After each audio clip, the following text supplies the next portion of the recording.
You're listening to the OCD Stories podcast, hosted by me, Stuart Ralph. The OCD Stories is a podcast dedicated to raising awareness and understanding around obsessive-compulsive symptoms. I do this through interviewing inspired therapists, psychologists, and people who have experienced OCD. Welcome to the OCD Stories. And welcome to episode 362, and in this one I chat with Jonny Say. Jonny is a UK-based therapist, and in this episode we talk about secondary spikes in OCD. But before that, he shares what he learned at the Sigmund Freud Museum, secondary spikes in OCD with examples, recycling resistance, acceptance and commitment therapy skills for secondary spikes, a theory on why the brain is doing this, depression, and some of these secondary spikes discussed in this episode include obsession switches form, analysing the technique, switches from a core fear of threat to a core fear of unhappiness, what if this isn't OCD, resentment, interactions with sensations, and more. So I think this is an important episode. It's something I've seen a lot. People getting tripped up by secondary spikes, so I'm glad Jonny came on to discuss this with me. And thank you to NoCD for supporting the podcast. NoCD offers effective and convenient therapy available in the US and outside the US. To find out more about NoCD, their therapy plans, if they currently take your insurance, or to download their free app, head to go.treatmyocd.com/the OCD stories, or the link will be in the episode description. And thank you to you guys, as always, for listening. I deeply appreciate it. And without further ado, here is Jonny. Welcome back to the show, Jonny. Great to be here again, Stu. Good to see you. Yeah, good to see you. So before we get into the topic today of secondary spikes, just anything you want to share as an update or anything you've noticed or learned or... Well, I mean, in terms of updates, I think this topic today is a big one of what I've been seeing in people recently and something I've been working on a lot with people. I guess I also did a 10-week ACT Skills for OCD recovery course, and it was one of the things I observed a lot in that course was this secondary spike. So I've really given it some thought and sort of clarified it. So I think that's the main thing in my head really today. So excited to get into it, to be honest. But the course was something I'd ran and hoping to run again in the new year. And this is really a key part of what we're working on in terms of barriers to recovery and where people get tripped up later on. Okay. Yeah. Interesting. So definitely want to hear all about that in a second. But one question just came to my mind. So we took a day trip to the Freud Museum in London recently. Obviously that was where he moved after leaving his home in, was it 1939 or something like that? And he was only there for a year before he passed, sadly, or just over a year. But then his daughter continued living there, and obviously his other family members, but his daughter being Anna Freud, who also pursued psychoanalysis. So I guess, something resonated with you quite deeply there, and I just wondered if you wanted to share that, if it's relevant. There was a really interesting part of the tour. Basically the lady was showing us around, and she said she picked up this sort of statue of a porcupine, and she told us this interesting story where Freud was about to go off to America to share his ideas. And they said he was uncharacteristically anxious. So normally he was quite confident, as you might imagine. If you've ever seen a photo of Freud, he certainly looks quite a confident guy. And the way he wrote his ideas and was so definitive, you can hear the confidence in it. But he was quite anxious going on that trip. And so people asked him how he handled that anxiety. Thing I found so interesting was he didn't go and do analysis. He didn't dig into his history and try and find out, what was causing this upsurge of anxiety, which he felt was because it was a new audience and it was really important to make an impact in America. So what he said he did was planned what he had to communicate, got that plan in place, and then you focus on something of interest and engagement. So this was the porcupine because he was interested in animal biology. So he just immersed himself in learning about the porcupine. Other times it was archaeology, and that was the way he worked with his anxiety. And I thought you could see a lot of the early sort of ideas of some CBT ideas in there, right? Action planning and doing preparation and not over preparing, but preparing as much as needed, and then in ACT, it would be focusing on a valued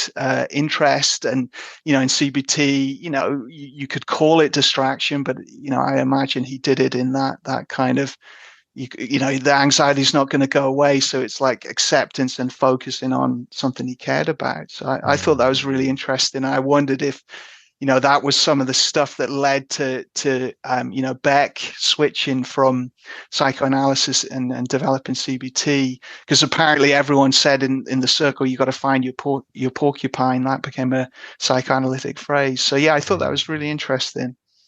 Yeah, I think it is. And it's almost a shame maybe he did clock onto it, but we don't know. But it's a shame he let's say he didn't clock onto it and be like, well, maybe there's an integration here. Maybe there's some more practical tools we can do within psychoanalysis to help people. So still go to the past, but also do something practical. Exactly. And that would have completely changed history and sped up CBT probably. Yeah. So anyway, yeah, it's interesting. Glad you shared that. Definitely worth checking out if anyone's interested. So let's get into it. Secondary spikes, what are they? So I think, everyone knows the primary spike, the main way your OCD is presenting, the sort of main obsession, whether it's, worry-based, doubt-based, judgment-based, the words, the images, the emotions, the sensations, combination of those things that is really the main thing bothering you. And what I think of as secondary spikes is you apply your skills on the primary spike. So in an ACT frame, you do diffusion, you do acceptance of the feelings, and then you refocus on values. In CBT, you do the response prevention, you drop the compulsion. So you apply those tools, and then OCD generates a secondary spike. So it comes up, it sort of switches form, or it changes some quality that hooks people back in. And we'll list some of the common examples, and lots of people have talked about these examples. So, it switches to something and we get hooked again into the mental or physical compulsions with that sense of, I got to do it just to be safe, or you don't even notice it's happened. Actually, with a lot of clients I work with, they don't even know these secondary spikes are coming up and are hooking people.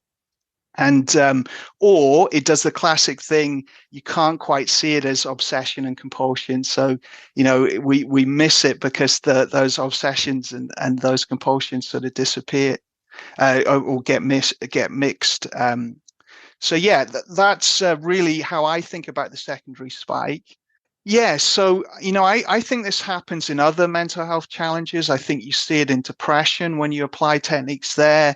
I think you see it, I see it with clients with psychosis, with eating disorder, with all kinds of different challenges, addictions. When you're trying to break an addiction, your mind will generate secondary spikes to kind of tempt us and pull us in and give us reasons to do it. So I think it's a very common thing. And actually, it's an ancient idea in traditional meditation. They talk about this, that you apply mindfulness and your mind will do certain, certain reactions to it, like, doubt will come up or judgment will come up. And the advice there, which is really where I draw, the idea of how to work with this, is you recycle that reaction. And I call that recycle the resistance. So we'll get into how you do that. But really the idea is that you recycle the way your mind is resisting. You apply the technique again. You either diffuse the thoughts, accept the feelings, or if you're doing traditional ERP, you let go of the compulsions again, and you keep doing that.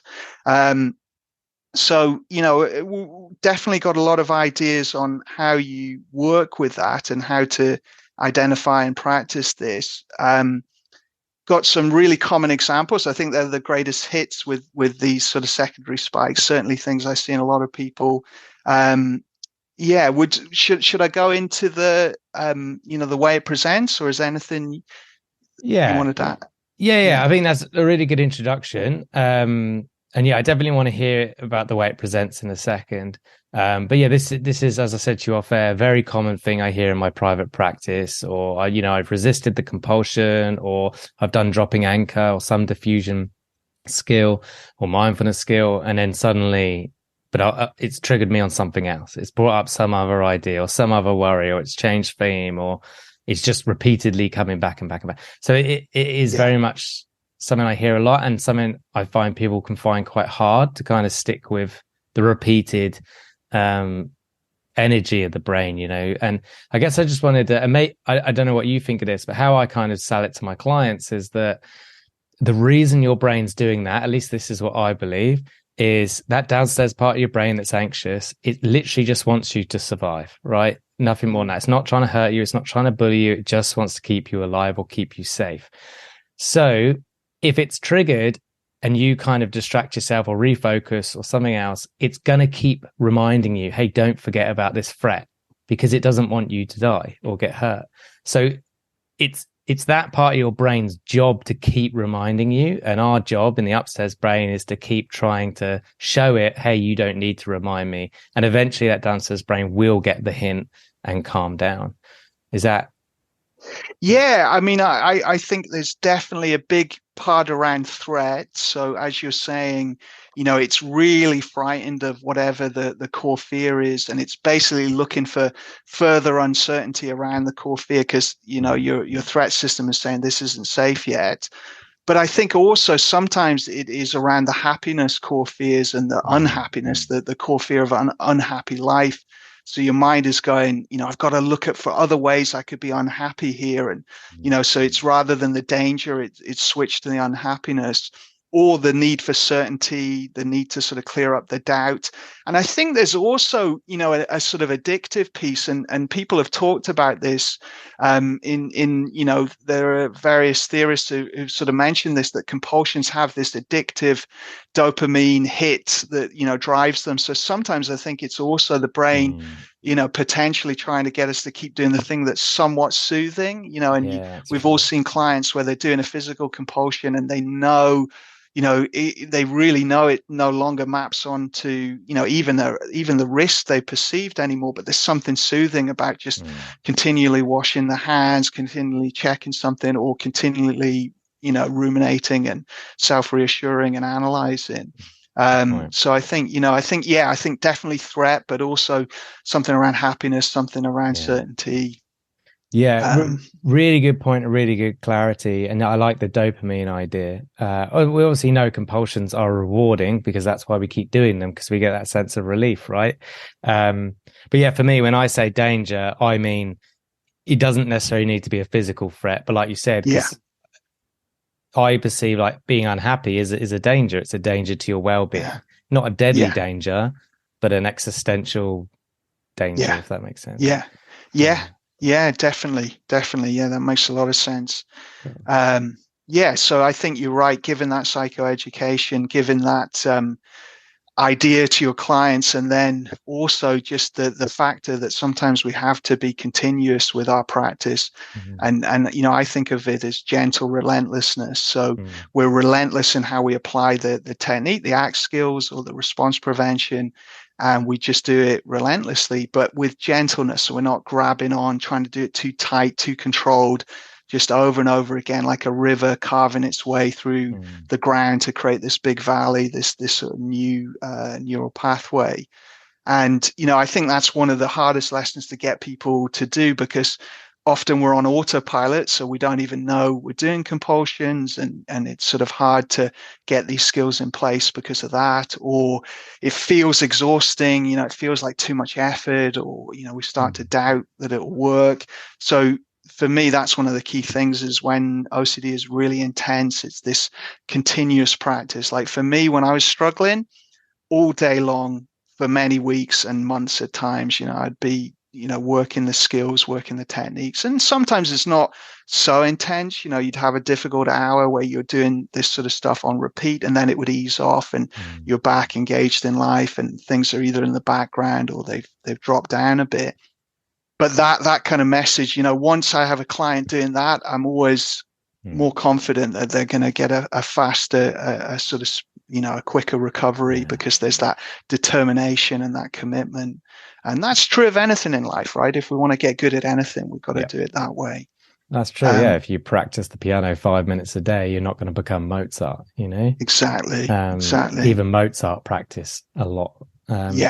So I'm assuming he did anyway. I don't know that. Yeah, he did. He did, and a lot before he wrote. I think his father was a music teacher, and so he started training him on things very early. So, is often the way. And people have natural levels of this stuff. Some people have more awareness of their thoughts, and they can catch this stuff. They're less on autopilot.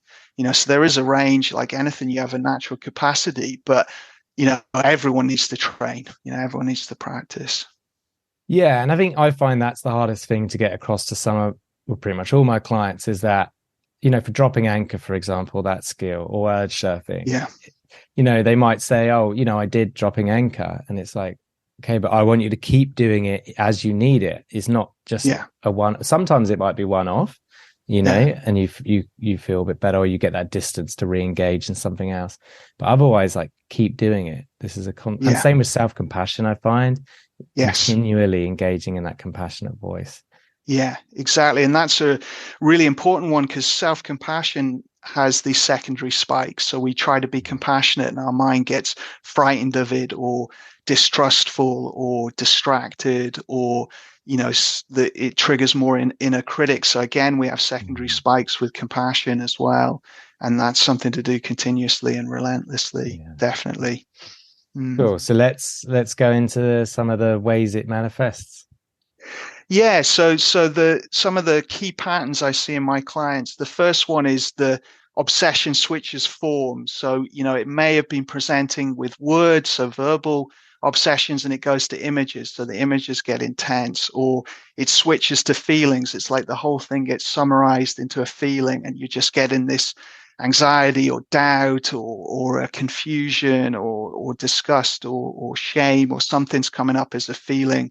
And, suddenly that hooks you again, because you're like, why would I be having this feeling? Or why would it be so intense? Or, sometimes the images can get more intense. So they start with sort of banal, you just get in repetitive images of whatever the trigger is, and then it ups in intensity. So, with sexual or harm, OCD stuff, it gets more graphic or more intense. With things around checking and danger, the catastrophe, the perceived catastrophe gets more vivid and more frightening.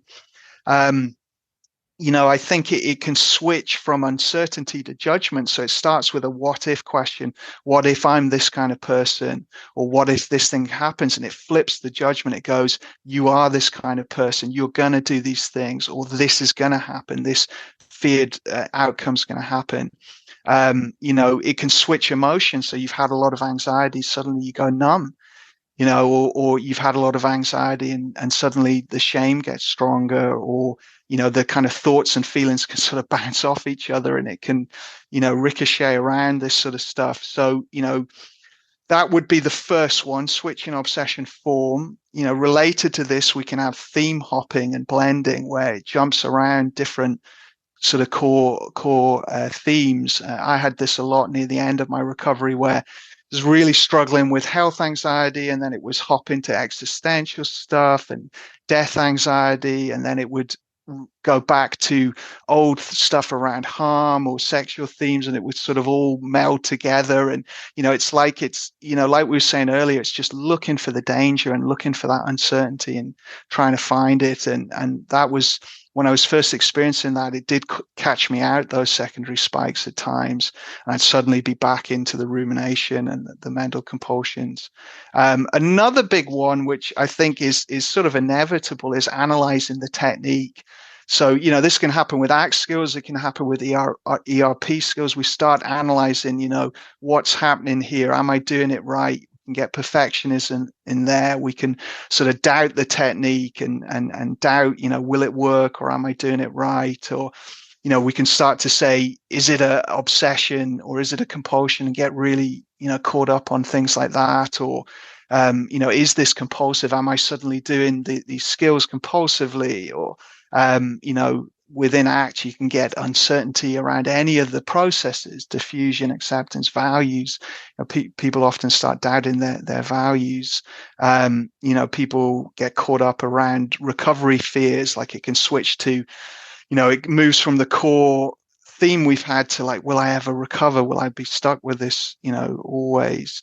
I think, related to this is what Stephen Phillipson's called the two-tail spike, where it jumps around like, what's the right therapeutic choice here? Should I expose to it? Should I do more the response prevention? Should I hold this in awareness? Should I, let it go? And all of that sort of stuff, and kind of questioning how you do response prevention. So really it can get very analytical about the technique, and how we're doing it and what we're doing. And really the core fear is we're going to get it wrong and not recover, and, be in misery, or the feared outcomes are going to happen.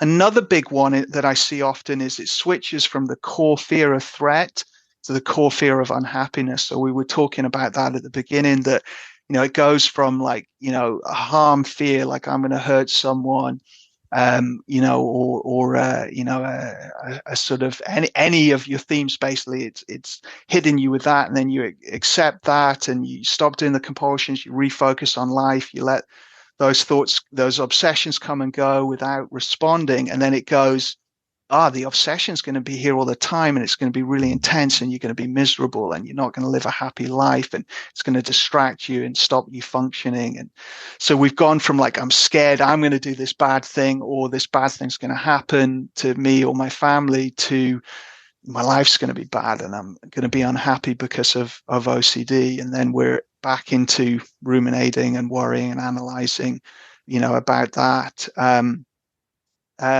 Common to all of these, I'll say a few more and then love to get your thoughts on it, but there's a couple more that I think are really important.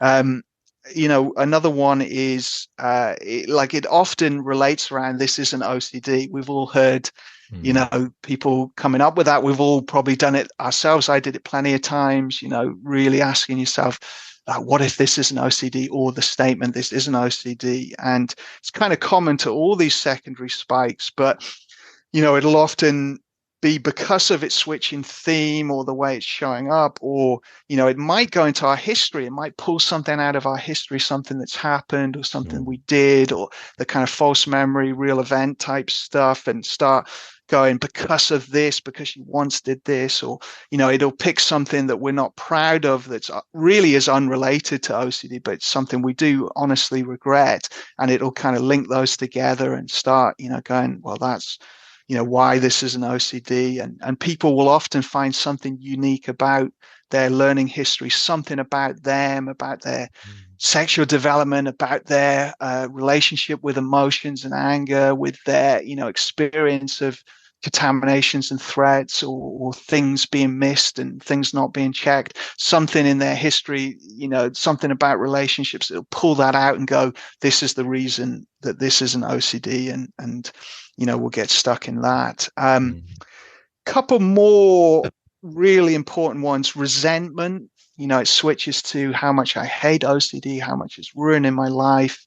Anger, resentment, and sometimes that's, it's a checking compulsion as well that comes about because I don't like this and I hate OCD. It must prove that I don't want to do this thing, or, that I'm not this kind of person. So that resentment loop, and, it can get confused here with grief. Now, of course, grief, as many people in the community have identified, is a big part of recovery. And, healthy grief about what we've lost and, what we've missed out of and how OCD has impacted our life, is part of recovery. But the difference here is grief is an active process of, adjusting to loss, and, it moves through cycles of emotion, whereas resentment is stuck and it loops, and it's like a ruminative mental compulsion. And related to this, I find you can get interactions with depression. And this happened to me at the end of my OCD recovery journey. I was getting very good at accepting all the kind of anxious thoughts, the uncertain thoughts, even the depersonalization and things that it was all interacting with for me. And then I got hit with a big wave of depression.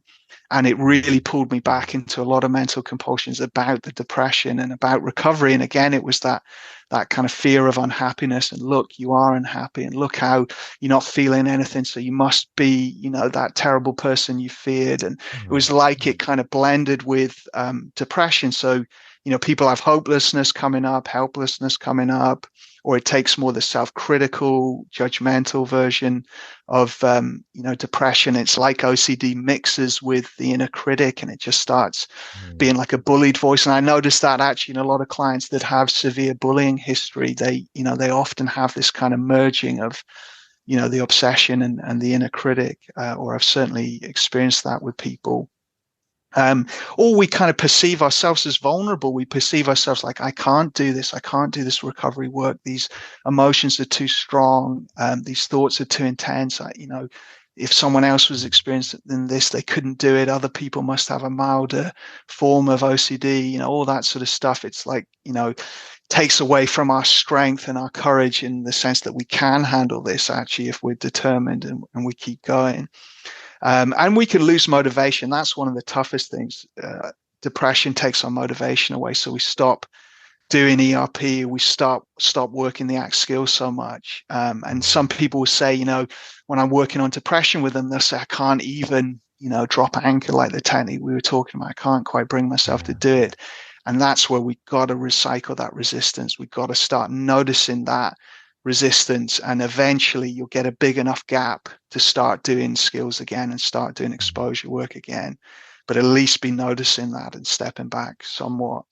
The final one, I know this is a long list, but I felt all of these ones were really important, and they're things that I see a lot. The sort of final one really is the interaction with sensations. And I know that Chrissy Hodges did a really great episode on this recently. So you covered a lot on that, and how it pulls in physical sensations from different themes to get us doing compulsions again. I would say these are secondary spikes. So, Chrissy talked about the groinal in sexual fears, where we're either scanning and checking what we're feeling, and because of that we get the feared sense of arousal, or we get the nerves firing in our body, or it's like at a body level the obsession presents in that way, and then we start analyzing, checking, monitoring, ruminating about those feelings. So that can come as a secondary spike. We accept the primary spike of HOCD, POCD, whatever it might be, and then it starts scanning the body and starts generating this secondary physical stuff. It also shows up with, contamination. People feel contaminated. They feel that sense of contamination that just feels so tangible. Imagined urges. We feel like we're about to hurt someone or move or do something, or, we feel the body tightening up and about to move towards something. I say imagined urges because, we talk about urge surfing in ACT a lot, and that's really about urges that we do want to do, but we're uncertain about the outcome. So if I want to eat a ton of chocolate, in my heart, I know I want to do that, but the outcome's the bit I'm uncertain about. I'm thinking that will be bad for my health. Whereas OCD, we either know completely or thereabouts that this isn't what we want to do, or we're just confused and totally uncertain about it. So it's not so much about the outcome that we're worried about there. It's more the actual urge. So that sort of imagined urge. So urge surfing, the imagined urges, isn't about resisting the urge. It's about resisting the compulsions there. So it's kind of like a bit of a subtle one there. Sensory motor stuff presents in the body, health anxiety. You can get just weird pressure and pain. As a kid, I had this anxiety symptom when I was having panic attacks and depersonalization. I'd feel like my head was really tight, like someone was crushing my head. And I would get this when I was working on letting go of compulsions and using ACT skills. Suddenly I'd get these very tight, physical feelings, or drowsiness, or depersonalization. For me, I'd resist the OCD, and then I would feel very detached and depersonalized, and like I was unreal or the world was unreal. And panic attacks as well, like the physiological response to panic attack can increase. So really anything in the body can kind of come up and catch us as a secondary spike that then pulls us back in. And because it's so physical, like it can be pain, and health anxiety, and feels so real, we're just back into the compulsive cycle. So they're really, the core ways I see this showing up regularly. This is not an exhausted list. It could show up anyway. It's anything your mind does when you apply the technique to the primary spike and it changes form somehow to pull you back in to start doing compulsions. Really good list. I guess I don't want to talk too much about those because I don't want to dilute what you've said and how articulately you've said them. I definitely see people, the secondary spike of is this even OCD? That seems to really catch people out. Yeah. And I guess what also came to mind is obviously you reeled off a ton there, which was awesome. But I assume just like OCD themes being infinite, so could secondary spikes. Yeah. Is that fair to say?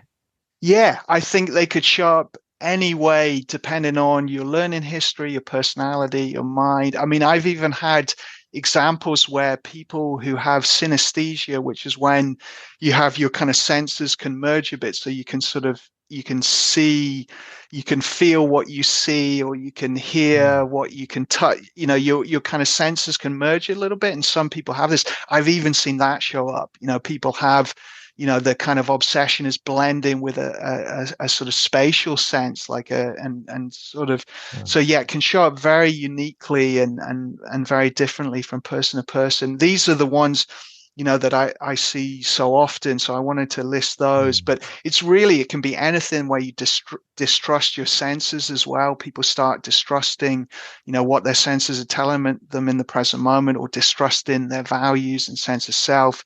And also the infinite list of reason giving, the mind can give infinite sort of reasons why you should keep doing the compulsions. Of course they all relate around some core themes, but it can show up in infinite ways, really. So yeah, I totally agree with that. Okay, cool. So throughout that, you did interweave some of the ways of like tackling this, working with this, but I guess maybe as a separate segment now, more to focus on that specifically, like some ways people can address that secondary spike. Yeah, the main way, the catch-all sort of idea is really recycle the resistance. So you apply the techniques, the ACT skills, or the response prevention drop-in compulsions, and then whatever that secondary spike is, you apply the technique back on that. So if you're working in an ACT way, you diffuse from the primary compulsion, you diffuse from the primary obsession, you let go of the compulsions. Your mind generates a secondary spike. You just do the same thing again. You diffuse it again, and you try to let go of any compulsions. Now, mental compulsions can be so slippery, so quick. So, sometimes this is why I think that it's important to have these mindfulness skills of your thoughts and feelings, and have these ACT skills in place. Because for me, response prevention was too hard. My mind was so fast. I was unconsciously doing this stuff for long periods of the day. I didn't even know I was doing it. And suddenly I come to and I noticed I was analyzing and judging. And for me, it took a lot of training to get more aware of my mind, to be able to observe the obsessions and let go of the compulsions. And I think a lot of people are like that. I think there are some individuals that have really good concentration, often very intelligent, very precise and focused people, that maybe they can go straight to letting go of compulsions. But I don't work with many people like that. I work with a lot of people who say, I was told to drop the compulsions and I just don't know how to do that. I don't know what to do. So you're recycling the resistance, you're diffusing that reaction.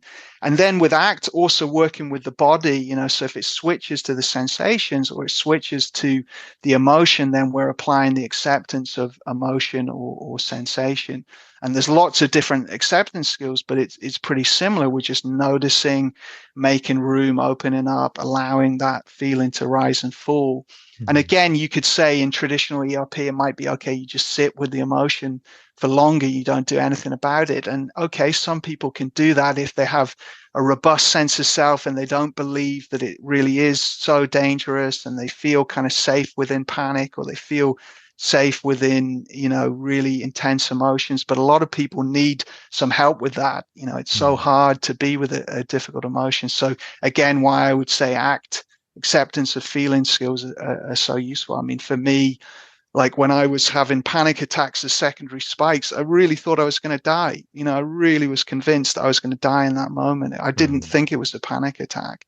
And, okay, sit with that. Well, go on, you sit with that, like if it's that easy, like when, it's easy to sit with a panic attack when oh, it's a panic attack. But if you're really fused with that belief, I'm about to die, okay, that's a different thing to sit with. So for me, using those ACT skills to recycle the reaction, and then, in ACT terms, we're then coming back to values, present moment attention on actions, goals, things that reflect those values. So values sometimes gets misunderstood to mean that it's always something kind of ethical and, grand, and it's always something, that's bigger than self and supporting others. But values can be as simple as fun and playing video games, something like that, through to compassion and running a charity. So, values is just ACT's way of describing self-directed meaning. So it's self-directed, chosen meaning. So it's something we choose ourselves and connect to and focus on. And really, it's a catch-all for those core values, but also the goals and the actions that reflect them. So we're coming back to that. And in CBT, you might just come back to the exposure, of course, and just continue with exposure. But, really, it's the same principle, recycle the reaction. And if you get really good at this, like what I found was secondary spikes fire up a lot, during difficult, intense periods of OCD. But if you get really good at this, you can just allow the obsessions to come and go in awareness, and you can stay engaged in life. And I talk about this as allow and engage. So you're no longer even needing to really do diffusion that much or acceptance that much, because you truly can let things rise and pass and come and go and stay connected and engaged. And, people might say, oh, why do you need to focus on the present moment? Or is that too difficult, too intense to do that on an ongoing basis? Well, we know from research, most people are distracted 50 to 60% of the time, is what Dan Gilbert's A Wandering Mind is an Unhappy Mind says, the big Harvard study they did. And when people's minds are wandering, either on pleasant things or unpleasant things, they report lower levels of happiness and fulfillment. So we want to be engaged. We want to focus in life. And for people like myself, I was distracted. I was overwhelmed with anxiety. I couldn't focus. I couldn't connect. So to train that as a way of, once we've diffused from the secondary spike, getting engaged, getting focused, getting present in the things that matter in our life. Lots of other ideas on this. I could definitely go into more, but was there anything on that wasn't clear? I'm glad you brought up values. I think it worth clarifying that obviously, like you just mentioned about playing PlayStation or something, or playing a games console. So what you're saying is you want to go play the PlayStation or Xbox because you're really excited about a storyline in a game, or because you just love it or enjoy it, versus I'm going to my PlayStation because I don't want to feel this way. Because at that point, that's not values, that's distraction. And also, obviously, there's a difference between distraction and refocusing, which you're talking about. You're refocusing on something that's important to you versus going to it because you don't want to feel this. Exactly. So the function is different, and that's what makes a compulsion. It's the function, and anything can become a compulsion because of that. So going to therapy can become a compulsion if we're going to get a sense that, oh, I'm in therapy, my therapist hasn't called the police on me yet, I must be a good person. Like anything can be functionally that. So in ACT, the function is we want to move towards values, self-directed meaning, the things that will give us fulfillment and make our life enjoyable. And you're right. When we engage in that, in a values-based present moment connection, we're not trying to push away the difficulty. We're letting the obsession come and go in awareness. And if it hooks us, if it gets really sticky, then we're doing diffusion again and coming back.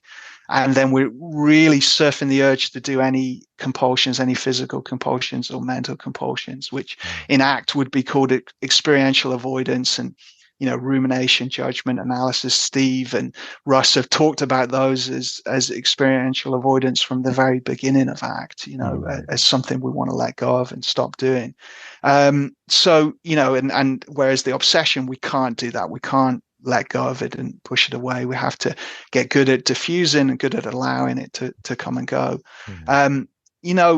To support this, I often work with people to set the intention, either set the intention at the beginning of the day or set the intention before something difficult where you're likely to be triggered to work your skills, and set the intention around secondary spikes. So you just say to yourself a few times, okay, in this situation, when my mind gets triggered this way, I'm going to apply this skill, response prevention or ACT skills.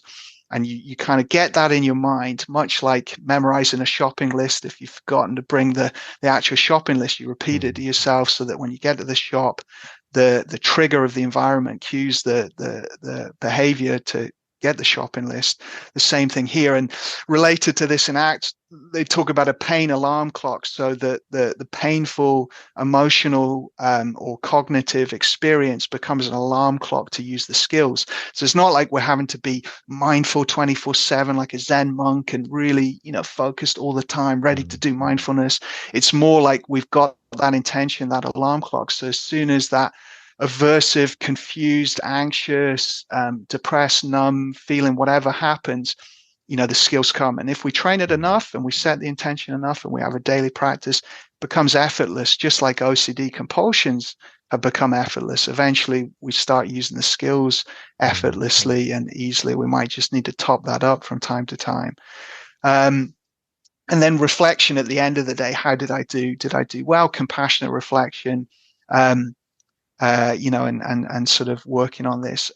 With clients, I do this interactively. So as we're doing values-based exposure, I check in regularly. What's happening in your mind, your thoughts and feelings, what's happening as you're applying the technique, and I listen out for these secondary spikes. And I also listen out to them as we're talking, because often when you're talking to clients, you can hear them verbalize the compulsions and you can hear them verbalize the secondary spikes as well. So you can catch resentment, for example. You can catch, is this really OCD or the change in form? And the other thing I like to do is to draw it out as a chain. So with a client on screen, draw out the primary obsession, and then we apply the technique, and then what happens? What's the secondary spike? And then draw out the compulsions that we're starting to get stuck in. So it could be, your primary spike is relationship OCD. You apply diffusion to the thoughts and refocus on your values in relationship, making the relationship good. And then it flips to a different theme. It goes to HOCD and starts you off on that track. And then you're analyzing, ruminating, going over your history, why you're not, this way, or you are this way. And so I draw it out with clients, and we might draw quite a few chains. And then we start going, okay, that's where we want to get the skills in at that point. After the obsession, basically, we want to get the skills in there. Or if we're in the compulsion, let's get out of it. Let's urge surf, get out of it and come back. So I really like that. I think it's a helpful tool. It really helps to have good skills. The better your skills are at observing your mind, the easier it is to catch this. It sounds confusing when you first talk about it, but the more you practice, the simpler it gets. And as a general rule, if you can't tell obsession, compulsion, secondary spike, primary spike, you just diffuse, you just step back and observe. And in time, it'll become clear what's going on. Yeah, I like that. I think you just need a couple wins of using these skills. And then when you finally are able to step back and observe, it just clicks. Like, I get it. I see what my mind's doing. I see what I need to do. Doesn't mean it becomes perfect from that moment, but it becomes easier because you've seen it once. And if it happens once, it can happen multiple times. So you've done a lot of great videos on these types of skills, like urge surfing, dropping anchor, loads of Dipping in and out the stream yeah, is a good exactly. one for this. Yeah. Yeah. So that's all on your YouTube channel. So I'll put the link in the show notes. So definitely people to check that out. I sometimes set your videos as homework for my clients to practice these skills because they're really good. Also, any readers, Dr. Russ Harris's Happiness Trap book, the second edition, so the new edition, he's done a really good job of laying out these skills in words. So if you're more of a reader, check the second edition out. But I'll put a link to your videos. So let's change tracks a bit. So you can pick up the phone and call the 8-year-old Jonny. What do you tell him? The 8-year-old Jonny needed a lot of compassion. So, a lot of compassion. He was very frightened. He was in a lot of pain, a lot of panic attacks, a lot of depersonalization, a lot of OCD showing up. So it would be a lot of compassion. It would be, you deserve love, you deserve acceptance, you'll get through this, you'll get stronger. He was quite frightened about being vulnerable and not being strong. I would tell him, you will get stronger, and this stuff is doing that. Getting through this is what's doing that. So he needed a lot of compassion for sure. Nice. And something I noticed you said a few times, and I don't have an issue with it, but I guess I want to clarify for some listeners. You said at the end of my OCD journey, which would apply you no longer have OCD. So I guess I wanted to see your view of recovery. Recovery journey, you said.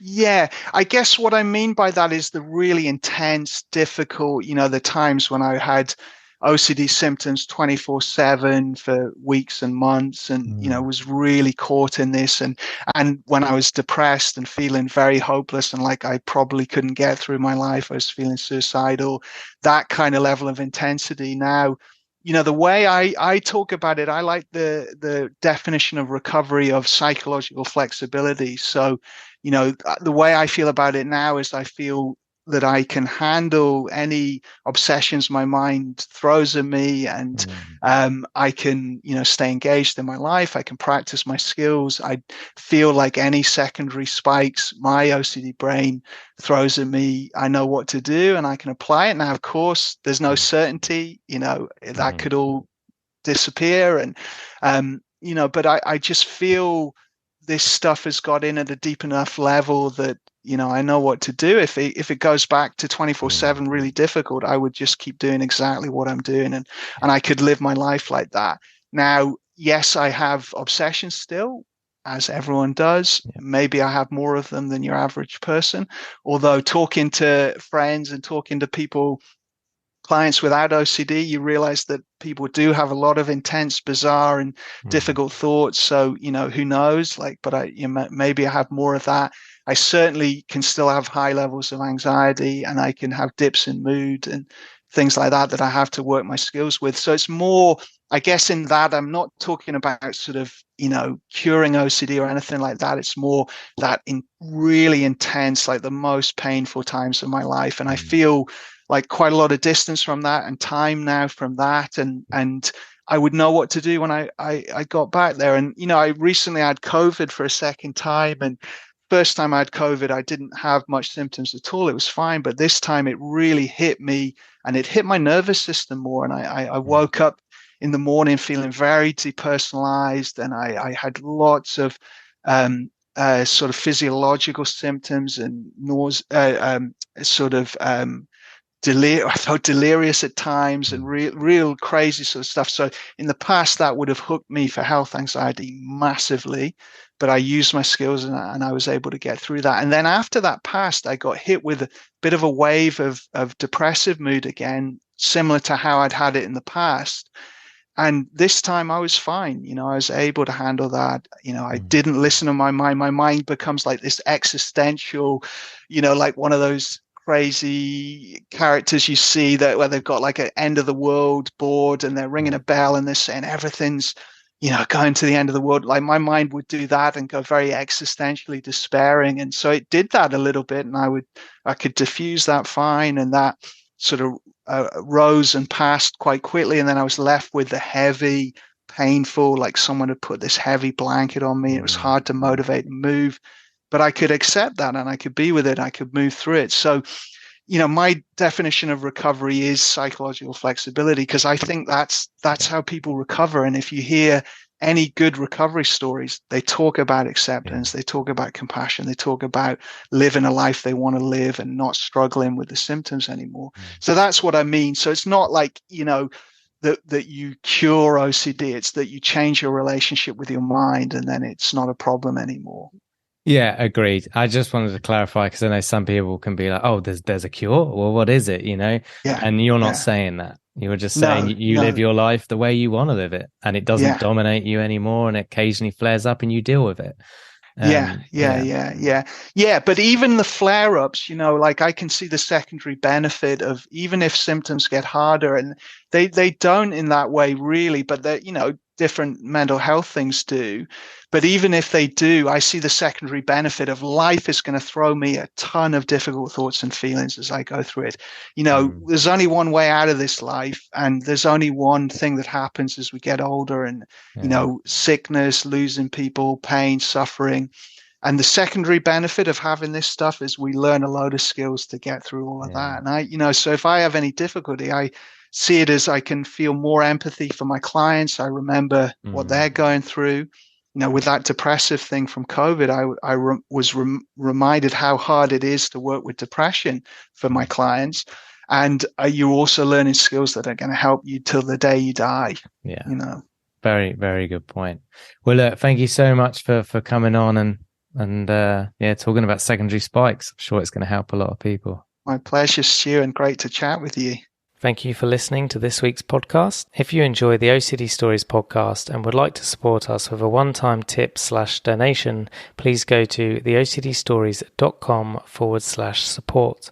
All tips, no matter how large or small, are greatly appreciated. Please subscribe and rate the show wherever you listen to the podcast. And thank you to NoCD for supporting our work. If you want to find out more about NoCD, head to go.treatmyocd.com/theOCD stories or click the link in the episode description. And quick disclaimer, guys, this podcast is not therapy. It is not a replacement for therapy. Please seek treatment from a trained professional. And until we speak, take care.